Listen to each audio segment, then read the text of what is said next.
la Bible, ce qui est impossible aux hommes est possible à Dieu.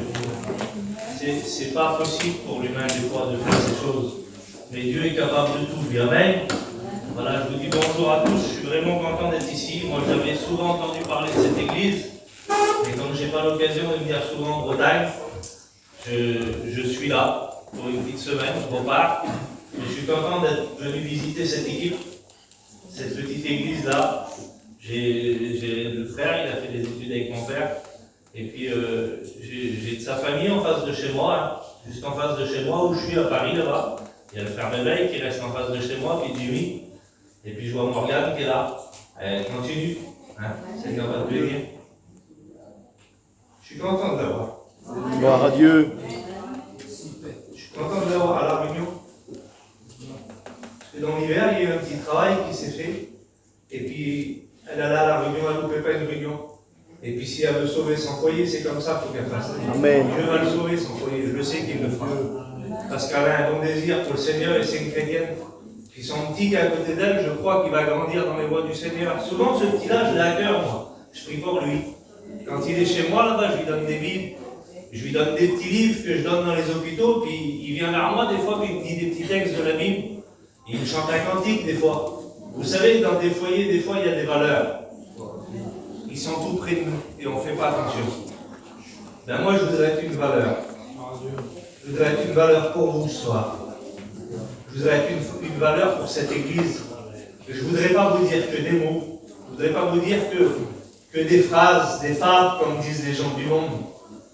Je voudrais vous dire ce que Dieu réellement a mis dans mon cœur ce soir pour vous. Vous savez que Dieu met des messages dans les cœurs des fois.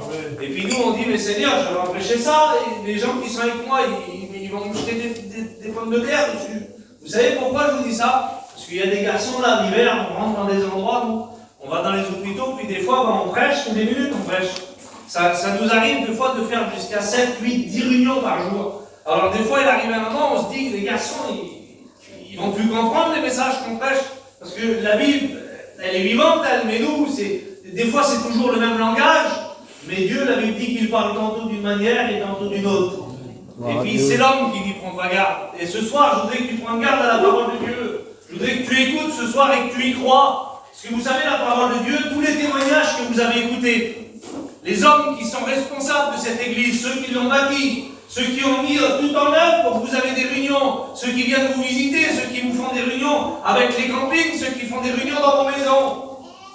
Vous savez, c'est à cause de quoi qu'ils sont comme ça aujourd'hui? C'est à cause de la parole. Amen.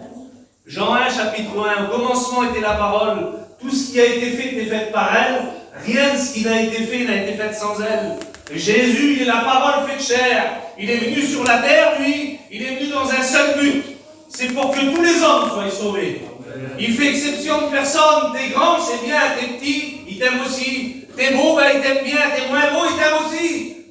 T'es malade, il t'aime, t'es bien portant, il t'aime. Peu importe comme tu t'approches de lui, peu importe ce que tu as dit hier, ça n'importe pas Dieu ce que tu as dit hier. Si hier tu as dit qu'il n'était pas vrai, si hier tu as dit qu'il n'existait pas, si hier tu t'es moqué de lui, c'est pas grave pour lui. Ce qui compte, c'est ce que tu vas faire aujourd'hui. C'est comment tu vas lui parler ce soir, comment tu vas ouvrir ton cœur, comment tu vas dire, mais Seigneur, ça fait des années que je te connais. Ça fait des mois que j'attends quelque chose, et puis ce soir, il semblerait que c'est pas une réunion particulière, c'est pas un moment particulier, parce que la Bible dit que Dieu parle en tout temps, en tout lieu et à tous les hommes, afin qu'ils se convertissent. Amen. Et ce soir, il est là dans ce lieu. C'est un autre pasteur d'ailleurs, peut-être pour toi, mais ce sera la même parole. C'est Jésus-Christ Tout-Puissant. Amen. On n'a pas d'autres mots. La Bible dit que, je regardais ce verset là, puis j'ai l'habitude de le dire quand je prêche, on l'appelle admirable à lui. Il y a des gens sur la terre on n'a pas envie de les admirer, on l'appelle conseiller. Il y a des gens sur la terre, on n'a pas envie d'avoir de conseils d'eux. On les connaît comment ils vivent. On l'appelle Dieu Tout-Puissant. Il y a des gens sur la terre, on sait qu'il n'y aura jamais rien de leur part. Ils ne pourront pas nous aider. On l'appelle Père Éternel. Sur la terre, on a des parents, puis un jour ou l'autre, ils quittent la terre, ils ne sont plus là. La Bible nous dit que même si ton père et ta mère t'abandonnent, moi je t'abandonnerai jamais. Amen. On l'appelle Dieu Tout-Puissant, Père Éternel, Prince de la paix. Prince de la paix sur la terre, quand tu passes par un problème, t'as beau avoir des tonnes d'argent autour de toi. Tu as beau avoir la plus belle des maisons, le plus beau des terrains, le plus beau des campings. Quand le problème, il est là, quand un docteur t'a annoncé une mauvaise nouvelle, qu'est-ce qui se passe dans ton cœur? Il vient de la crainte, il vient de l'angoisse. Et puis il semblerait que les valeurs que tu as autour de toi, les valeurs sur lesquelles que tu as fondé ta vie, sur lesquelles que tu as mis toute ta confiance, que tu t'as dit, avec ça je vais m'en sortir. À ce moment-là, ils n'ont plus aucune valeur, ils n'ont plus aucun sens. Ça ne vaut plus rien pour toi. Ce que tu voudrais, c'est la paix. Et la paix, il n'y a que Dieu qui peut la donner. La Bible nous dit qu'il dit, je vous laisse ma paix. Non pas comme le monde, je vous la donne, je vous la laisse. Et la paix de Dieu, elle surpasse toute intelligence. Amen. Quand vous écoutez des hommes et des femmes dire, Seigneur, je suis passé par un drame, mais Dieu a mis la paix dans mon cœur. C'est illogique. Terrestrement, c'est illogique. Sur la terre, on ne comprend pas ça. Mais quand on est en Dieu, quand on croit en Jésus, peu importe ce qui nous arrive, Dieu met la paix dans un cœur. Et cette paix, ce soir, je voudrais t'en parler. Je voudrais te parler de cet homme. Vous savez, j'ai marqué ça sur mon petit papier tout à l'heure. Et puis pendant la réunion, il y a une pensée qui m'est venue. C'est peut-être pas la meilleure, mais c'est une pensée. Vous savez qu'une pensée, ça vient du ciel des fois. Elle vient, elle pénètre nos cœurs. Il dit qu'il sonde nos cœurs et nos reins. Il pénètre de loin nos pensées. Et la parole, elle n'est pas sur notre langue, qu'il la connaît déjà. Ce qui veut dire que Dieu, lui, du ciel, il est capable d'envoyer le Saint-Esprit et de dire, tiens, à ce moment-là, tu diras ça. Alors nous, le mot, il parle, là, on n'a pas compris, nous, mais ton cœur, il est touché par ce mot-là. Elle est comme une flèche, la parole de Dieu. Elle est comme une épée à double tranchant. Elle sépare le bien du mal. Et ce soir, il est dans ce lieu. La Bible nous dit que le Saint-Esprit est parmi nous, il passe dans les mondes. Il convainc les cœurs de péché, de justice et de jugement. Il te fait comprendre que c'est possible pour toi. Et puis je marquais ça tout de suite sur mon petit papier. Il n'y en a aucun autre Dieu sur la terre, parmi les hommes, si ce n'est que Jésus-Christ Tout-Puissant qui est capable de sauver un homme. Et vous trouverez ça dans le livre des Actes des Apôtres au chapitre 4, au verset 12. Il dit ces mots-là, il n'y a pas d'autre Dieu sur la terre par lequel tu peux être sauvé, Amen. Si ce n'est que Jésus-Christ son Fils. Il n'y a pas d'autre solution. Pour aller au ciel, il faut passer par lui. Vous savez pourquoi? La Bible le présente comme le chemin. Il dit, je suis le chemin, la vérité et la vie. Pour aller au ciel, il y a une porte qui semblerait. Il dit, je suis la porte du ciel. Pour aller au ciel, il faut une vérité. Parce qu'on ne peut pas aller au ciel avec des mensonges. On ne peut pas aller au ciel avec le péché. Eh bien, la Bible nous dit que son sang nous purifie de tout péché. Et il est la vérité. Alors ce soir, en acceptant Jésus, en s'approchant de lui, on accepte ces choses-là. Je voudrais dire, c'est comme un bac, comme tu dirais. En réalité, on arrive des fois dans des endroits, et puis on rentre dans un restaurant, puis il dit, il y a la carte là, puis tu peux commander tel ou tel repas, ou autrement, il y a un menu. Et dans ce menu-là, tu as l'entrée, plat, dessert. Eh ben, ce soir, je voudrais te dire qu'avec Jésus, tu as l'entrée, le plat, le dessert. C'est à volonté avec lui. Ne te gêne pas ce soir, prends ce que tu as besoin. La Bible nous dit qu'il est capable de tout et il peut tout. Et puis j'ai marqué ça, moi. Il est le Dieu qui touche les gens. Vous savez, il y a des dieux, on ne peut pas les toucher, on ne peut pas s'approcher d'eux. Il y a des hommes sur la terre, ils se sont fait un rang, et puis on croit que c'est des dieux. Si demain vous allez dans une région comme le Vatican, vous verrez un homme qu'on appelle le pape, et puis ce soir, je m'excuse, mais je ne suis pas là pour faire la guerre des religions ou dire que la mienne est meilleure que la tienne, non. Je ne sais pas qu'est-ce que tu pries, je ne sais pas qui tu pries, mais moi je sais qui je prie. Je sais qu'il m'a exaucé. Je sais qu'un jour il m'a guéri. Je sais qu'un jour il m'a sauvé. Je sais qu'un jour il m'a délivré. Je sais qu'un jour il a entendu ma voix. Je sais qu'un jour il a été capable de répondre aux besoins que j'avais besoin. Alors je voudrais te parler de ce Dieu-là, celui que j'ai trouvé moi, celui en lequel j'ai mis toute ma confiance, celui en qui j'ai mis tout ce que j'avais besoin en réalité, mais j'avais rien à lui donner. Par contre, lui, il a tout fait pour moi. Il m'a tout donné. Et puis c'est un Dieu qui touche les gens. Et un jour, il a touché mon cœur. Puis quand on lit la Bible, vous trouvez ça dans l'évangile de Jean, chapitre 9, il y a un homme qui est aveugle de naissance. Il n'a jamais lu, lui. Il n'a jamais eu une distinction avec ses yeux. La Bible nous parle qu'il est aveugle de naissance. Il est né comme ça. Et puis quand il est arrivé à sa naissance, il était dans le noir. Puis il a grandi, lui. Et puis ses copains venaient vers lui. Puis vous l'avez écouté ce soir, les témoignages. J'ai grandi dans un foyer qui ne connaissait pas Dieu. Je me droguais. Je buvais, personne ne misait sur moi. Vous avez écouté le témoignage de Peter, son père c'est un homme qui buvait, sa mère elle prenait des cachets, c'était les ténèbres, et d'un seul coup Jésus il est passé. C'est le Dieu qui touche les gens, le Dieu qui les percute, le Dieu que quand il rentre dans un endroit, tout change autour de nous. Le Dieu qu'il est devant une situation ingérable, c'est pas réglable, c'est pas possible. Mais c'est la Bible qui le dit. Ce qui est impossible aux hommes est possible à Dieu. Et puis quand il rentre, lui, ce Dieu-là, il rentre dans le village, et puis il y a un homme qui est là, il est aveugle de naissance. Mais certainement que ses copains, vous avez vu des fois, on arrive vers quelqu'un qui on dit j'ai été dans telle ville. Si tu verrais la mer comme elle est bleue là-bas, il y a des rochers de telle et telle couleur. Si vous allez plus loin en Bretagne, sur Pérouse direct là-bas, il y a des rochers de telle et telle couleur. Puis là-bas, il se passe telle et telle chose. Et puis quand il pleut pas, le ciel il est bleu. Et puis il y a le soleil, et puis tout va bien. Et puis on explique aux gens.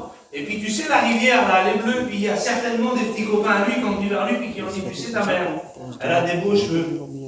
Ton père c'est un grand homme, j'imagine, c'est pas marqué comme ça. Faites-moi grâce. J'essaye de vous expliquer ce que Dieu met dans mon cœur. J'essaye de vous faire comprendre ce que quelqu'un aurait pu vous dire par rapport à l'évangile. Tu sais, ma soeur, tu passes par un problème, un souci, viens à la réunion. Le Seigneur peut changer ton cœur. Un tel, là-bas, t'as vu ce qui est arrivé? Le Seigneur, il l'a béni. Aujourd'hui, c'est plus la même femme. C'est une réalité. Les gens nous témoignent des choses qu'ils ont vues. Et comment ce soir on pourrait faire sans vous dire ce qu'on a vu, entendu et vu de lui? C'est la Bible qui le dit. Ce qu'on a vu de lui, c'est qu'il change les vies. Ce qu'on a vu de lui, c'est qu'il transforme les cœurs. Ce qu'on a vu de lui, c'est qu'il enlève la peine. Ce qu'on a vu de lui, c'est qu'il transforme les ténèbres en lumière. Ce qu'on a vu de lui, c'est qu'il est capable de réellement changer une vie. Et ce soir, c'est ce qu'on voudrait vous dire. On a dû dire ça à ce jeune homme. Tu sais, le ciel, il est bleu. Puis tu vois, les arbres, à une certaine saison, ils donnent des fruits. Et puis lui, il connaissait que le goût, mais il n'en avait jamais vu la couleur en réalité. Puis c'était bien beau qu'on lui dise. Puis ce soir, peut-être que tu es sur ta chaise et tu te dis ça dans ton cœur, quoi. C'est bien beau tout ce qu'ils disent les chrétiens. Mais ils vivent pas ce que je vis, moi. Ils sont pas en train de passer dans la situation que moi je vis. Alors c'est bien beau qu'ils témoignent. C'est bien beau qu'ils sont en train de dire que Jésus, leur Jésus, là, il peut changer les vies. Mais moi je pleure le soir. Moi je vis dans les ténèbres. Moi j'ai pas la lumière. Je vois pas ce qu'ils voient eux. Et ce soir, si tu voudrais faire ton expérience, si tu voudrais voir qui est Jésus, si tu voudrais t'approcher de lui, si tu voudrais dire Seigneur, je vais essayer moi ce soir. Et je vais arrêter de pleurer. Je vais arrêter de vivre avec ces cachets-là. Je vais arrêter de vivre avec cette empreinte qui m'emprunte la vie, puis je ne peux pas m'en sortir. Je vais essayer de changer. Je vais essayer de voir ta gloire. Je veux voir, Seigneur, si c'est réellement vrai ce qu'ils ont dit ces hommes. Et puis ce soir, peut-être que tu es là avec tes idées comme ça, puis cet homme, il est là, lui. Et puis ce Dieu-là, il est le Dieu qui touche les vies. Il s'est approché de lui, et puis il a certainement murmuré quelque chose à l'oreille, et puis il l'a pris à part comme ça. Il l'a emmené un petit peu plus loin, et puis il a pris sa salive, le Seigneur, et puis il a craché par terre, et il a fait de la boue, et puis il l'a appliqué sur ses yeux, puis il a dit, va tracer maintenant. Et puis là, cet homme qui était là, il aurait pu dire, mais Seigneur, je vois pas clair déjà, mais tu me mets de la boue sur mes yeux. Mais Dieu appelle les choses qui n'existent pas, elles existent. Amen. Dieu est créateur de toutes choses. Quand il ordonne, on lui obéit. Quand Jésus ordonne quelque chose, tout lui obéit. Il est le créateur de tout. Tout à l'heure, je pensais à ça, il n'a pas de limite, Dieu. Il n'a pas d'auteur, il n'a pas de profondeur, il n'a pas de largeur. La Bible le présente comme ça. Il dit que les cieux des cieux ne peuvent le contenir. La terre est son marchepied. Mais quand un pécheur se repent, il se fait si petit qu'il vient habiter son cœur. C'est ça le grand Dieu du ciel. C'est le Dieu qui est capable de tout. C'est le Dieu qui transforme. C'est le Dieu qui est capable de changer les vies, le temps et les circonstances. Et il est là devant un homme aveugle de naissance. Il n'a jamais vu, lui. Et à un moment donné, il va vers le réservoir là-bas. Et puis vous savez, ce soir, si vous voulez vous approcher de quelque chose, approchez-vous de la parole. Elle est une eau qui désaltère. Elle est quelque chose qui peut nettoyer vos vies. Elle peut transformer vos cœurs. Approchez-vous d'elle. Elle est capable de donner quelque chose en vous que le monde n'a pas. La paix qui surpasse toute intelligence. La joie que tu cherches, elle se trouve en Jésus. Gloire à Dieu. Et là, il est là, lui, puis il met de l'eau, puis je m'imagine la scène, je ne sais pas, faites comme moi, on rentre dans l'histoire ensemble. Je m'imagine la scène quand il mouille son visage, et puis que d'un seul coup, ouvre ses yeux. Ce que ses copains lui avaient dit, que sur les arbres, il y a des fruits, que l'herbe elle est verte, que les rivières sont bleues, que dans le ciel, il y a des nuages, que le ciel, il est bleu. À ce moment-là, ce qu'on lui avait dit, ça devient une réalité pour lui. Pourquoi? Parce qu'il s'est approché de Jésus, parce qu'il a cru en lui, parce qu'il a accepté ce que Jésus lui a dit. Eh bien, ce soir, les témoignages que vous avez entendus, c'est une réalité. Jésus est capable de le faire, mais pour cela, il faut s'approcher de lui. Pour cela, il faut venir à la source. Pour cela, il faut s'approcher de Jésus. Pour cela, il ne faut pas juste y croire en ce qu'a dit les hommes. Parce que la Bible nous dit malheur à l'homme qui s'appuie sur l'homme et qui prend appui sur la chair. Mais il dit béni soit celui qui met sa confiance en l'Éternel. Jésus nous demande d'entendre, c'est vrai. Il nous demande de croire, c'est vrai. Mais il veut qu'on s'approche de lui.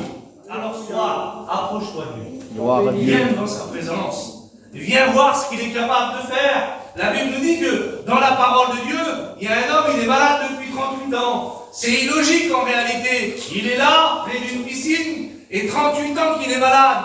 Et puis on a fait un petit peu le calcul. Je ne voudrais pas vous prendre trop de temps, mais je voudrais quand même vous dire ce que Dieu est capable de faire. Amen. On va prendre encore quelques minutes et je vous laisse tranquille après. Mais il est là, lui, malade depuis 38 ans. Et puis si on fait le calcul, Jésus est mort à 33 ans et demi. Ce qui veut dire que Jésus n'était pas encore humain sur la terre, dans un corps d'homme, là. Il n'était pas né encore, que cet homme était déjà à la piscine.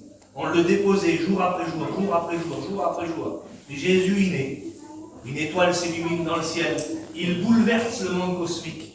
Il bouleverse les rois, les mages de l'époque. Les gens ne comprennent pas. Quand il naît, même les mages, ils sont effrayés de ce qui se passe. Ils se déplacent, ils viennent voir. Pourtant, il naît dans une étape. Il n'est pas né dans une grande hôtel, il n'est pas né dans la plus belle hôpital de la ville, non. Il est né dans une étape. Pourquoi? Parce qu'on devait l'appeler le berger. On devait aussi l'appeler la brebis, pour laquelle il devait être immolé pour chacun d'entre nous. Et là, quand il naît, le monde cosmique, la terre, le ciel, tout bouge.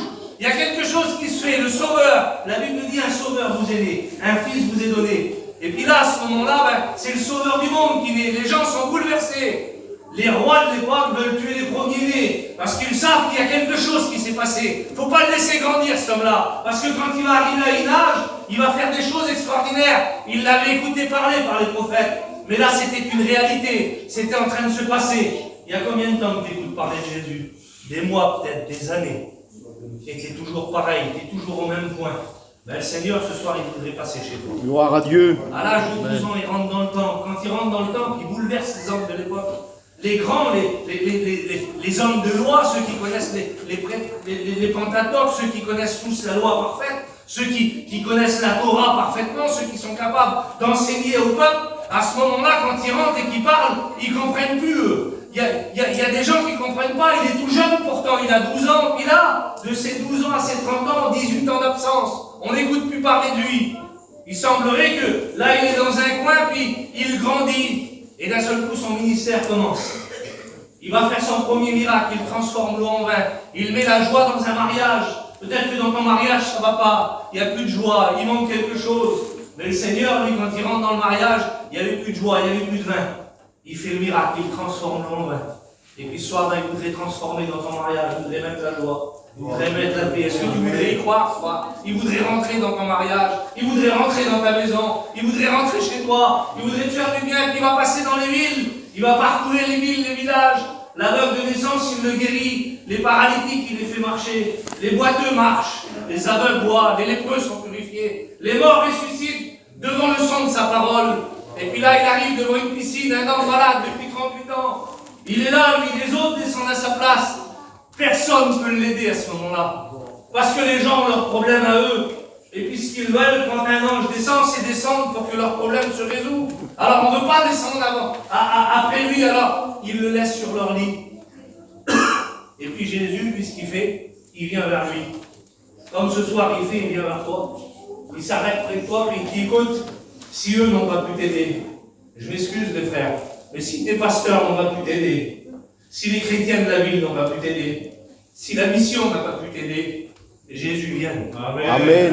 Il vient près de toi. Il est en train de te dire, je vais t'aider, moi. Je vais répondre à ton problème, mais Seigneur, pourtant j'écoute mes pasteurs, oui, tu les écoutes, mais c'est que des hommes, ils ne peuvent rien pour toi. Mais Jésus peut tout, dit David. Gloire à Dieu. Et là, à ce moment-là, il vient. Il vient, puis il s'approche de lui, puis vous savez, j'ai calculé. Ça m'a importuné, j'ai calculé à un moment dans une réunion, puis j'ai dit, Seigneur, il faut que je calcule. Puis j'ai calculé cet homme malade depuis 38 ans. Il est resté, lui, 456 mois près d'une piscine à attendre. Ses copains le prenaient tous les jours là, puis il l'amenaient, ses cousins, ses frères, son père, je ne sais pas, mettez qui vous voulez, mais on dit qu'on le posait là tous les jours. Ce qui veut dire que tous les jours, il y a quelqu'un qui venait, puis il le posait là, puis il revenait le lendemain le chercher. Et puis il reposait, puis ça a duré 456 mois. Ça a duré environ 13 870 jours. Ça a duré 33 millions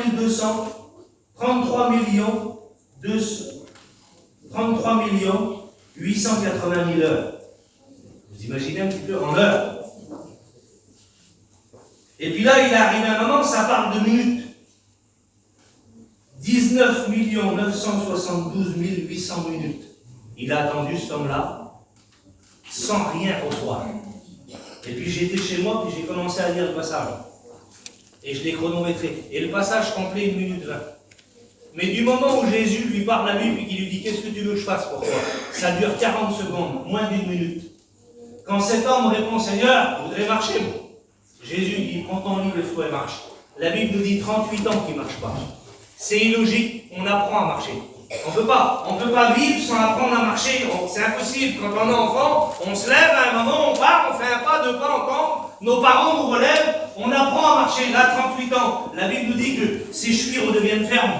La parole de Dieu, elle nous dit qu'il se leva, il prendra le lit, puis il repartit dans son corps. Là, il y a quelque chose qui se fait. Il y a un équilibre, une force qui vient du ciel. C'est illogique. Mais la Bible nous dit que ce qui est impossible aux hommes est possible à Dieu. Alors ce soir, arrête de dire que c'est impossible. Dis-toi qu'il est possible pour toi d'être guéri. Dis-toi qu'il est possible pour toi d'être sauvé. Dis-toi qu'il est possible pour toi de t'en sortir. Parce que Jésus t'aime. Et à la croix, il a dit un mot qu'aucun n'a dit auparavant. Vous pourrez prendre Abraham, Élie, Enoch, Jacob, qui vous voulez, les plus grands de la Bible, ceux qui ont ouvert la mer, ceux qui ont arrêté le soleil dans sa course, n'ont pas dit ce qu'il a dit à la croix. Il a dit, Père, tout est accompli. Amen. À un moment à la croix, quand il a ouvert la bouche et qu'il a pris la parole, il a dit ce que les autres n'ont pas dit. Il a dit, Père, tout est accompli. Le pécheur pourra être sauvé. Le malade pourra être guéri. Le rétrograde pourra revenir à la maison. Celui ou celle qui ne croit pas pourra croire ma parole. Parce que j'ai donné ma vie pour lui. Le sang qui a coulé de la croix, c'est pour purifier ton péché. Mais ces meurtrissures, dit la Bible, c'est pour guérir ta maladie. La croix, c'est vrai que c'était un endroit, c'était affreux la croix. C'était un endroit, c'était pas logique que Jésus mort sur une croix. Mais il l'a fait parce qu'il nous aimait. N'oublie jamais qu'il nous a aimés avant qu'il t'aime. Avant que toi tu l'aimes. Il t'a aimé le premier. Et ce soir, il voudrait te sauver. Alors je ne vais pas aller plus loin dans mes mots, moi.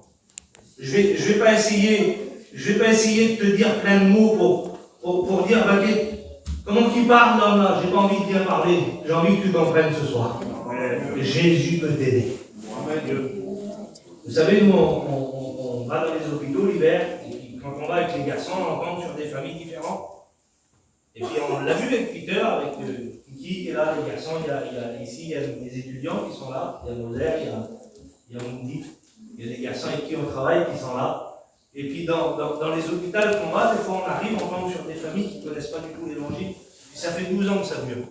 Et un jour, nous, on connaît une famille.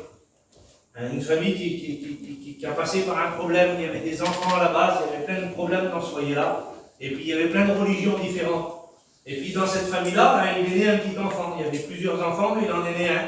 Alors il était sourd, lui, à la naissance. Et puis on ne pouvait rien faire pour lui, c'était illogique. Ils l'ont amené dans les plus grands centres, dans les plus grands hôpitaux qu'il y avait. Puis les docteurs, ils ont dit, monsieur, il n'entendra jamais. Faites-vous avec ça, c'est fini pour lui, il n'entendra pas.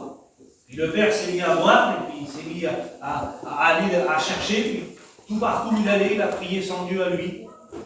Lui, il était catholique, alors il a prié son Dieu. Son père était antoiniste, il a prié son Dieu, ça ne marchait pas. Sa femme était musulmane, elle a prié son Dieu, ça ne marchait pas. Et puis il y a un pasteur qui est venu. Il a frappé à leur porte. Il a dit, on fait une petite réunion, non. Il dit, dans nos réunions, les malades sont guéris, les pécheurs sont sauvés. Et puis le soir, l'homme il est parti boire, la femme elle a couché le petit, elle est partie dans la réunion. Et le pasteur, il a prêché comme ce soir, là. Jésus sauve, Jésus libère, Jésus guérit. Amen. Et puis elle est partie chercher son petit, elle l'a amené dans la réunion, le pasteur il a prié pour lui au nom de Jésus, pas au nom d'un homme, je m'excuse, il n'y a pas de nom de famille dans la parole de Dieu. Il y a Jésus. Amen. C'est Jésus qui guérit les malades. Et puis là, à ce moment-là, le petit il a été guéri. Là. L'homme, il a amené son petit vers le docteur qui le suivait, il a foutu une volée à sa femme parce qu'il a dit qu'elle avait fait ensorceler le petit, puis il l'a amené au docteur qui le suivait, puis le docteur, il a regardé le petit, puis il a dit, monsieur, je comprends rien, il dit, j'ai jamais vu une opération aussi parfaite. Oui, Jésus, c'est parfait. Gloire à Dieu. Puis ce petit enfant, il a grandi, il a eu 2 ans, 3 ans. Et à l'âge de 3 ans, il a eu un cancer généralisé. On lui a donné 1 an à vivre à l'hôpital à Barclès, là-bas. Ils ont donné 1 an à vivre. Et puis ils l'ont transféré à Paris. Et à Paris, il disait pareil, c'est même diagnostic. Et puis l'homme qui était là, il a dit, si sa femme appelle les pasteurs, puis les pasteurs sont venus. Vous savez, partout, un malheureux crie, l'Éternel l'entend. Et il le délivre de toutes ces détresses. Gloire à Dieu. Puis le pasteur, il est venu, puis il a prié pour le petit au nom de Jésus. Puis le petit était totalement guéri, pas de chimio, pas de rayon, rien. Il a grandi. Il a fait des accidents en voiture, en moto, en tout ce que vous voulez. Et puis un jour, il est rentré dans une réunion semblable à celle-ci. Un pasteur a prêché, son cœur a été touché. Il a été délivré de l'alcool, de la cigarette, du tabac. Un petit peu plus tard, il s'est marié, il a été à l'école biblique, il a commencé à prêcher l'évangile. Et puis ce soir, un 30 juin 2023, à l'église de Vannes, ce même petit garçon est en train de nous prêcher l'évangile. Amen. Ce petit garçon, c'est moi. Et Jésus, ce qu'il a fait pour moi, il peut le faire pour toi. Gloire à Dieu. Jésus, ce qu'il a fait pour le foyer où j'ai grandi, il peut le faire pour toi. Amen. Ce soir, je sais que Dieu est capable de te bénir. Je sais que Dieu est capable de te sortir de ta misère. Pourquoi? Parce que Dieu peut tout. Et puis il y a 12 ans en arrière, ça fait une vingtaine d'années que je prêche l'évangile, et il y a 12 ans, Dieu m'a appelé à aller dans les hôpitaux et à témoigner. Et je vais aujourd'hui dans les hôpitaux et je témoigne de tout mon cœur. Je veux faire comprendre aux gens que Dieu peut les sortir. Gloire à Dieu. Peut les sortir de leur situation. Et ce soir, c'est ce que je voudrais te faire comprendre. Dieu peut te sortir de ta situation. Amen. Mais est-ce que tu le veux? Parce qu'avec Dieu, c'est de vouloir. Il dit que celui qui croira verra la gloire de Dieu. Il dit que celui qui m'accepte, il vient chez nous, il rentre chez nous, il soupe avec nous. Alors ce soir, le Seigneur te demande qu'une chose. Est-ce que tu voudrais croire? Est-ce que tu voudrais te sortir de ton problème? Alors je ne vais pas aller plus loin. Je voudrais qu'on reste la tête.